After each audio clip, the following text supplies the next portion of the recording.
పెంటపాడు మండలం మాంజుపాడు గ్రామానికి చెందినటువంటి మెండ్యాల పెద్దులు దుర్గా కుటుంబం అండి ఇది.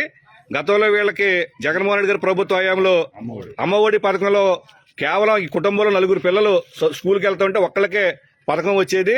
ఇవాళ నలుగురికి 15,000-60,000 శాంక్షన్ చేస్తూ ఇప్పుడే ప్రభుత్వం, కూటమి ప్రభుత్వం, చంద్రబాబు నాయుడు గారు, పవన్ కళ్యాణ్ గారి యొక్క నాయకత్వంలో కూటమి ప్రభుత్వం నలుగురికి 15,000-60,000 శాంక్షన్ చేస్తూ ఇప్పుడే లిస్టు పంపారు. దాని సందర్భంగా మాంజీపాడు గ్రామానికి చెందిన కూటమి నాయకులు, అదేవిధంగా స్థానిక ప్రజాప్రతినిధులు అందరం కూడా ఆ కుటుంబాన్ని సందర్శించడం జరుగుతుంది.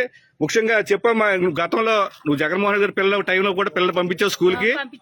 ఎంతమందిని పంపించావు? 4 పంపించి ఎంతమందికి వచ్చింది? 15,000 వచ్చింది. ఇప్పుడు నీకు తెలుసా చంద్రబాబు నాయుడు ఇవాళ ప్రకటించిన సంగతి? మీ 4 పిల్లలకి వచ్చినాయి అమ్మా? ఎలాగుంది, మీకు ఆనందంగా ఉందా? చాలా ఆనందంగా ఉందండి. 4 పిల్లల్ని కూడా చదివించుకోగలను. అమ్మా నువ్వేంటమ్మా, నువ్వు చెప్పు. నీకు చంద్రబాబు నాయుడు గారు ఇవాళ 15,000 వేశారు. నీకు ఇద్దరు చెల్లి, ఇద్దరు చెల్లెలు, ఒక తమ్ముడు. నీకు ఎలాగుంది? నువ్వేం చదువుతున్నావు? 10th కి వెళ్తావు. ఆనందంగా ఉందమ్మా? నువ్వు చెప్పరా. ఇదిగో చూడండి, ఈ కుటుంబంలో నలుగురికి 15,000-60,000. చూసారు కదండి. మరి ఈ వీడియో కనుక మీకు నచ్చినట్లయితే ఒక లైక్ కొట్టేసి మీ అభిప్రాయాన్ని కూడా కామెంట్ బాక్స్ లో తెలియజేస్తూ ఇలాంటి ఇంట్రెస్టింగ్ అప్డేట్స్ కోసం మా ఛానల్ ని సబ్స్క్రైబ్ చేసుకోండి.